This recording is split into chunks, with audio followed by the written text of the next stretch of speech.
நேற்று ராத்திரி நீ மெசேஜ் அனுப்பிச்சது வந்து சேர்ந்தது. நான் உடனே அவனுக்கு எஸ்எம்எஸ் பண்ணேன். இன்னைக்கு காத்தால எஸ்எம்எஸ் இப்படியே வந்திருக்கேன்னு பார்த்தா அவன் ஃபோனு கால் வந்தது. ஃபோனில் பேசினேன் அவன்கிட்ட. நான் சொன்னேன், நான் நம்ம 2 பேரும் இப்போ எஸ்எம்எஸ்ல பண்ணிக்கலாம், நானே உங்களை அக்னாலேஜ் பண்ணேனேப்பா அப்படின்னு சொன்னான் அவன்.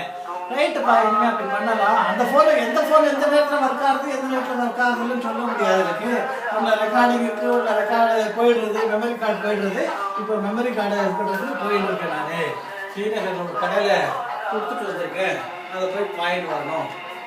அப்போ இன்னைக்கு அந்த பறிச்சு சந்திரா ஆற்றுக்கு போகலான்னு இருக்கேன், சந்திரிகா ஆற்றுக்கு போகலான்னு இருக்கேன். லொக்கேட் பண்ணிட்டேன்னு நினைக்கிறேன். பார்த்துட்டு அவன் அம்மாவை பார்த்து பேசிட்டு வரேன். நான் அண்ணாவுக்கும் சொல்கிறேன், நீங்கள் அடுத்து வர போகிறதுனா ஆக்ஷன் போகிறேன். நான் இன்னைக்கு நான் போய் பார்த்து வந்துடுறது. அந்த கோவிலுக்கு போயிருக்கேன், கற்பக விநாயகர் இருக்கிற இடத்துல அந்த கோவிலில் ஃபங்க்ஷனுக்கு போயிருக்கேன்.